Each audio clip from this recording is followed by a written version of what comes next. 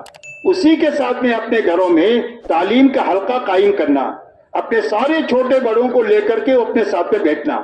میرے دوستو اس وقت میں جو فساد دنیا میں آ رہا ہے اس سے اپنی اور اپنے نسلوں کو اور اپنے عورتوں کو بچانے کا راستہ محبت کے ساتھ گھر میں تعلیم کو زندہ کرنا ہے۔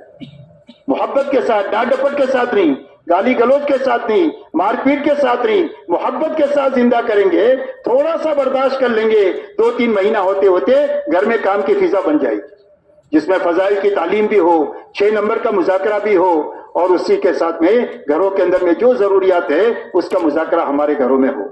اس لیے میرے دوستو تعلیم کا اہتمام ہو، یہ تعلیم کا عمل زندہ ہو جائے ہر گھر میں۔ اس کے لیے اجتماعی تعلیم کا ایک نظام ہے کہ ہفتے میں، مہینے میں، ہفتے میں 1 مرتبہ محلے میں یا 2 محلوں میں مل کر جتنی استعداد ہے اور جتنی ضرورت ہے اترو سامنے رکھ کر تعلیم کے حلقوں کو زیادہ سے زیادہ اپنے بڑوں سے پوچھ کر اور ان سے مشورے کے ساتھ اس کو آگے بڑھانا۔ الحمدللہ کل تھوڑی دیر کارگزاری میں بیٹھنا ہوا تو یہ سامنے آئی بات کہ ہر مسجد کے اطراف میں کافی بہنیں ہیں جو چلہ بھی لگائی ہے، بیرون بھی وقت لگائی ہے، 15 دن بھی لگائی ہوئی ہے۔ اب ان کو سامنے رکھ کر آپ یہ سوچیں کہ اس محلے میں گھر کتنے ہیں اور ان گھروں کے اندر میں بس عورتوں کی بہت زیادہ نقل و حرکت دور دراز کی نہ بڑھے، بلکہ قریب میں جائیں، تعلیم کے حلقوں میں جائیں، اپنا کام کا اصل لے کر اپنا واپس آئے۔ اس کے لیے کتنی حلقے بنانے چاہیے، اس کی استعداد کتنی ہے یہ دیکھنا چاہیے، اور استعداد کو دیکھ کر اپنے بڑوں کے سامنے رکھنا چاہیے کہ ہمارے یہاں اتنی ضرورت ہے، یہ ضرورت کو پورا کرنے کے لیے استعداد ہے۔ اس استعداد کے لیے ہماری رائے یہ ہے اگر آپ حضرات کا مشورہ ہو تو ہم یہاں پر 1 کے بجائے 2 کے بجائے 3، جتنی استعداد ہے اتنی تعلیم کے حلقے قائم کیے جائے۔ اس لیے کہ میرے دوستو عورتیں اور بچے ان کی تربیت کا راز یہ ہفتہ واری تعلیم کے ذریعے سے گھروں کی تعلیم کا نظام ہے۔ تو اس کے لیے آج اس کو خوب اہتمام سے لیا جائے تاکہ عورتوں کی نقل و حرکت بھی دور جگہ پر نہ جائے، اپنے قریب ہی چلے جائے۔ اگر کسی جگہ پر 35-40 مکانات ہے تو وہاں ایک تعلیم کا حلقہ کافی ہے، لیکن جہاں 500 گھر ہیں وہاں ایک حلقہ ہے، اس میں 35 عورتیں آتی ہے، جبکہ 500 گھروں میں کم سے کم 1000 عورتیں ہوگی، بیٹی، بہن، بیوی، شوہر، بیوی، ماں، یہ سب ملا کر کے تقریباً 1000 ہوں گے۔ اس میں سے اگر 50 آئے تو 950 کا کیا؟ اس لیے اس کام کو اچھے رخ سے سوچنا کہ ہمارے محلوں میں ضرورت کتنی ہے، استعداد کتنی ہے، اس استعداد کے اعتبار سے کام کرنے کے لیے اپنے بڑوں سے مشورہ کر کے اس کو رواج دینا۔ اسی کے ساتھ میں ہر گاؤں ہر گھر میں طلبہ ہوتے ہیں اسکول کالجوں میں پڑھنے والے، ان طلبہ کے اوپر محنت کرنا، چھٹیوں سے پہلے ان کے جوڑ کرنا اور جوڑ کر کے ان کی تشکیلیں کرنا، چھوٹی چھٹیوں میں 10 دن کی تشکیل کرنا، بڑی چھٹیاں ہوتی ہے 2 مہینے کی، اس میں چلے کی تشکیل کرنا، اور ہر جماعت میں 2-3 پرانے ساتھی ایسے ہونے چاہیے جو ان کا صحیح وقت لگا دے، اس لیے کہ جو فساد دنیا میں آ رہا ہے ان فساد کے دور کرنے کا راستہ اور اپنی نسلوں کو سنبھالنے کا راستہ ان کو دعوت کی محنت کے ساتھ جوڑ دینا ہے۔ جب یہ جڑ جائیں گے تو ان فتنوں سے ان کی حفاظت ہو جائے گی۔ اس کے لیے ہر بچے کو لگانے کی ہماری فکر ہو، ہر مسجد وار جماعت کے سامنے یہ تعداد ان کو معلوم ہو کہ اتنے بچے فلانی اسکول میں، فلانی کالج میں، فلانی کلاس میں ہی پڑھتے ہیں، اور ان کی تشکیل ترتیب کا کیا انتظام ہو سکتا ہے۔ پڑھائی کے زمانے میں آپ ان کو اپنے ساتھ پڑھائی کی رعایت کے ساتھ کتنا لگا سکتے ہیں، اس کی فکر کے ساتھ اپنی محنت کو آگے بڑھانا۔ اس لیے میرے دوستو، 2.5 گھنٹے کے ذریعے سے کرنا، مستورات میں تعلیم کے ذریعے سے اور مسجد کی تعلیم کے ذریعے سے اپنے اور اپنے گھروں کے نظام کو بنانا، اپنے محلوں میں 100% گھروں میں تعلیم کا نظام بنے، اس کے لیے مستورات کی ہفتہ واری تعلیم کے ذریعے سے اس کو رواج دینا۔ اسی کے ساتھ میرے دوستو تقاضا ہے 3 دن کی جماعتوں کا، مستورات کا، تاکہ کام کرنے والی بہنیں بنے۔ ہر محلے میں اتنی بہنیں ہونی چاہیے جو مقامی کام کو اچھی طرح تعلیم کے حلقے کو سنبھال سکے، تاکہ کوئی غلط چیز وہاں پر آئے نہیں۔ وہ کبھی کوئی جماعت آ گئی ہے اپنے محلے میں تو ان کی تعلیم تربیت کا انتظام کر سکے، کبھی کوئی تقاضا آیا باہر کا تو وہ جا کر پورا کر سکے۔ اتنی بہنوں کی استعداد والی بہنیں محلوں میں ہر جگہ ہونی چاہیے تاکہ یہ تقاضے ہمارے پورے ہو جائیں۔ اسی کے ساتھ میرے دوستو ہفتہ واری گشت کے ذریعے سے 100% نماز کی فضا بنانا، اس لیے کہ دعوت عبادت کو زندہ کرنے کے لیے ہوتی ہے، اذان نماز کے لیے ہوتی ہے، تو اسی طرح ہمارا گشت سب سے پہلے امت میں نماز زندہ کرنے کے لیے ہے۔ نماز زندہ ہو جائے گی 100%، تو دین میں خیر آنے کی راہ ہموار ہو جائے گی۔ اور یہ عمومی گشت تو اتنا طاقتور ہے کہ اگر یہ صحیح ہو جائے تو پورا قرآن عملی طور پر زندہ رکھنے کی طاقت اللہ تعالیٰ نے اس کے اندر میں رکھی ہے۔ آپ دیکھو ایک جماعت نکلتی ہے، وہ بیچارے حافظ بھی نہیں ہے، عالم بھی نہیں ہے، جا کر کے ایک آدمی سے بات کیا، نماز نہیں پڑھتا، نماز کے لیے آ گیا، تو نماز والی آیت زندہ ہو گئی۔ قرآن پڑھتا ہے، قرآن والی آیت زندہ ہو گئی۔ وضو کیا، وضو والی آیت زندہ ہو گئی۔ اس کے بعد تعلیم میں بیٹھا، بیان میں بیٹھا، جماعت میں نکل گیا، ماں باپ کی نافرمان تھا، فرما بردار بن گیا، تو ماں باپ کی اطاعت کی ساری آیتیں زندہ ہو گئی۔ پورے قرآن کو عملی طور پر زندہ کرنے کی محنت عمومی گشت میں اللہ نے رکھی ہے، اور عمومی گشت حضور صلی اللہ علیہ وسلم کی محنت کے سب سے زیادہ قریب ہے۔ اس لیے اس کو اچھی طرح کرنا، جس میں جماعت مضبوط ہو 10 آدمیوں کی، اور اس میں پرانے زیادہ ہو، اور اسی کے ساتھ میں مسجد میں بھی بات ہوتی رہے، مسجد میں بھی اللہ سے مانگنے کا سلسلہ ہو، آنے والوں کے استقبال کا بھی سلسلہ ہو، ایسے اچھی طریقے سے گشت کیا جائے کہ 100% نماز کی فضا ہمارے محلوں میں بنے۔ ہمارے گشت کے ذریعے سے 3 دن کی جماعتیں نکلے یا چلے 4 مہینے کی نکلے، اس کی فکر کرنا ہے۔ گشت یا نقد دعوت کو زندہ کرنے کے لیے کہ ہر گشت سے جماعتیں اللہ کے راستے میں نکلے۔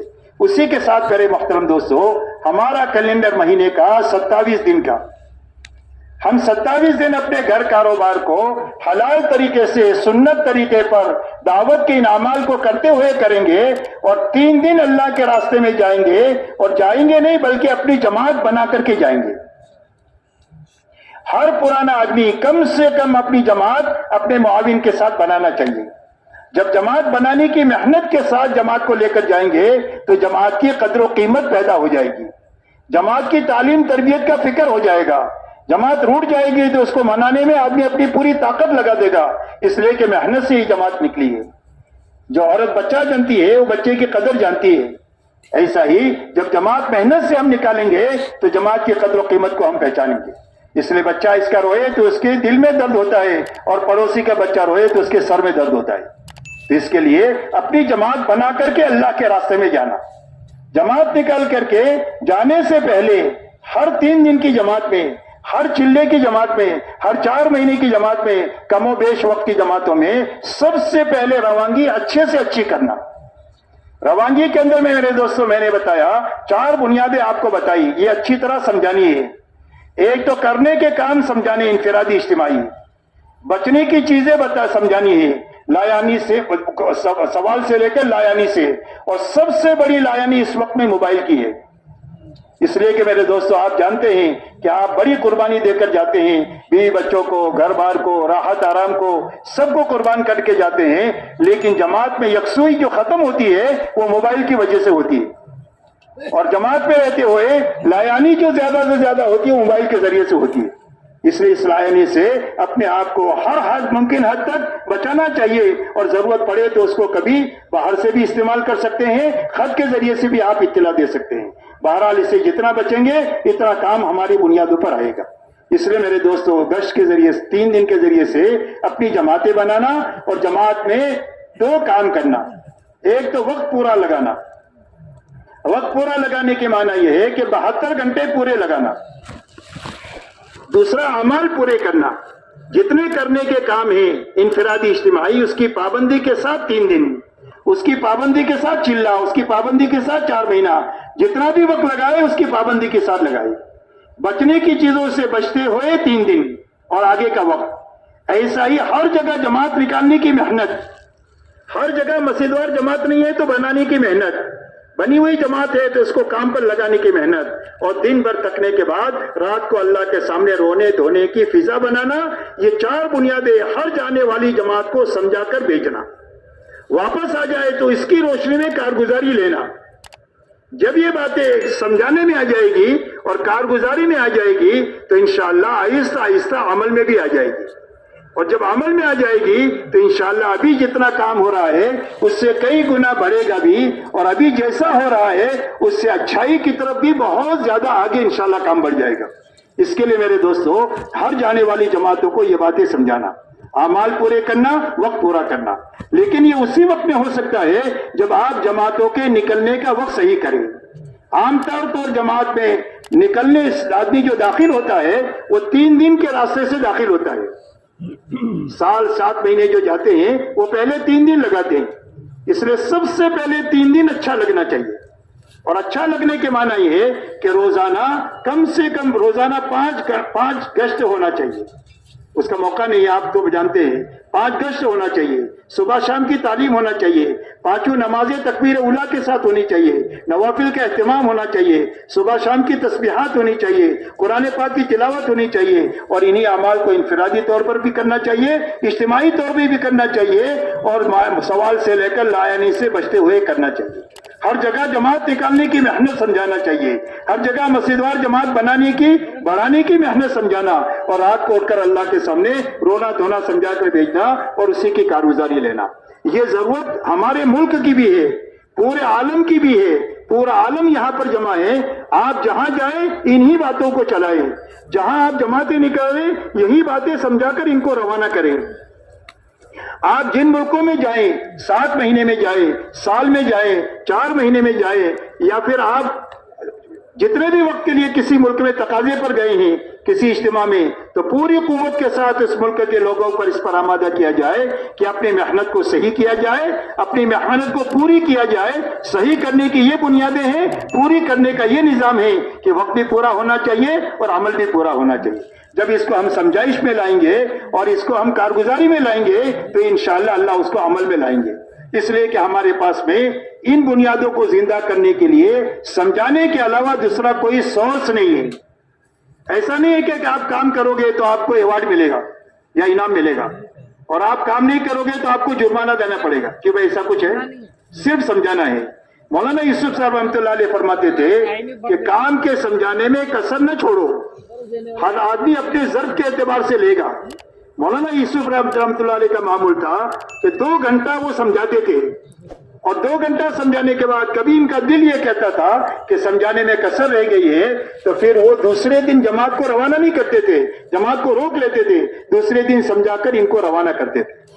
مولانا الیاس صاحب رحمۃ اللہ علیہ کے بارے میں سنا کہ مولانا خوب درد کے ساتھ اور بے قراری کے ساتھ بات سمجھاتے تھے، یوں کرنا، یوں کرنا، یہ نہ کرنا، یہ نہ کرنا، یہ نہ کرنا۔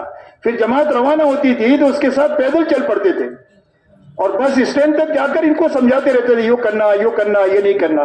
کبھی کبھی بس میں بیٹھ کر بس اسٹینڈ تک چلے جاتے تھے. اس لیے کہ میرے دوستو ہمارے کام میں صرف سمجھائش ہی اصل ہے کہ اتنا سمجھایا جائے کہ آدمی کے دل میں کام کے علاوہ کوئی داعیہ بچے نہیں, صرف کام کے ارادے سے جائے اور کوئی ارادہ نہیں, نہ گھومنا نہ پھرنا نہ دیکھنا نہ کھانا نہ سونا, صرف کام کا ارادہ ہو. جب کام کے ارادے کے ساتھ جائے گا تو کام کے لیے جو کچھ کرنا پڑے گا وہ برداشت کر لے گا. اور اگر کام دل میں نہیں ہوگا تو چھوٹی چھوٹی چیزوں میں جماعت میں لڑائی جھگڑے انتشار پیدا ہو جائیں گے. اس لیے میرے دوستوں کام کے سلجھانے کو بہت زیادہ قابو میں لانے کی ضرورت ہے. اپنے ہر مسجد سے لے کر عالمی سطح پر اس کو سمجھانے کی ضرورت ہے اور کارگزاری میں لانے کی ضرورت ہے. اس کے بعد واپسی کی بات اچھی طرح سمجھانی ہے کہ آپ اپنے گھر میں رہ کر گھر والوں کے ساتھ کیسے رہو گے, اپنے محلے والوں کے ساتھ کیسے رہو گے, اور دعوت کے اعمال کیسے کرو گے, اور ان کے ساتھ سلوک اور برتاؤ کیسے رکھو گے. اس لیے کہ لوگوں کی زندگیاں جب دعوت سے بدلے گی تو لوگوں کو کام سمجھ میں آئے گا, اور اگر زندگیاں بدلے گی نہیں تو لوگوں کو کام سمجھ میں نہیں آئے گا کہ اپنی جان مال وقت اپنے کو نہیں لگانا چاہیے, جس میں فائدہ ہو اس میں لگانا چاہیے. فائدہ ان کے سامنے اس وقت میں آئے گا جب 3 دن لگانے والا آدمی نماز کا پابند بن کر کے آئے گا, لڑائی جھگڑا چھوڑ کر کے آئے گا, اکرام احترام سیکھ کر آئے گا تو لوگوں کو کام سمجھ میں آئے گا. چلا لگا کر آنے والا ان اعمال کے ساتھ واپس ہوگا تو گھر والوں کو کام سمجھ میں آئے گا. گھر والے سوچیں گے کہ میرا دوسرا بیٹا بھی جانا چاہیے, ماں سوچے گی, بیوی سوچے گی میرے شوہر کو جانا چاہیے, بہن سوچے گی میرے بھائی کو جانا چاہیے. ہر ایک کے بھیجنے کا جذبہ ہوگا جب ہماری زندگیاں بدلی ہوئی ہوگی.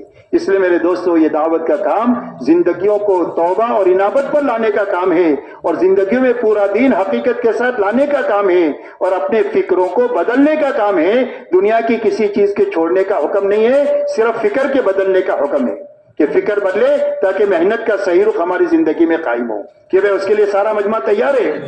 اب اس کے لیے میرے دوستو جو ترتیب آپ کے سامنے رکھی جا رہی ہے اس کے لیے اپنے آپ کو پیش کرو کہ آپ جو بھی وقت لگائیں گے وہ وقت اچھا لگائیں گے اور پورا لگائیں گے. اچھا لگانے کی بنیادیں سامنے آئی, ان کو کریں گے, اور جس سے بچنے کی چیزیں اس سے بچتے ہوئے اپنا وقت لگائیں گے. اب کھڑے ہو کر اپنے آپ کو پیش کرو. اس کے لیے کون کون تیار ہے؟ اللہ تعالیٰ آپ حضرات کو قبول فرمائے, آسان فرمائے.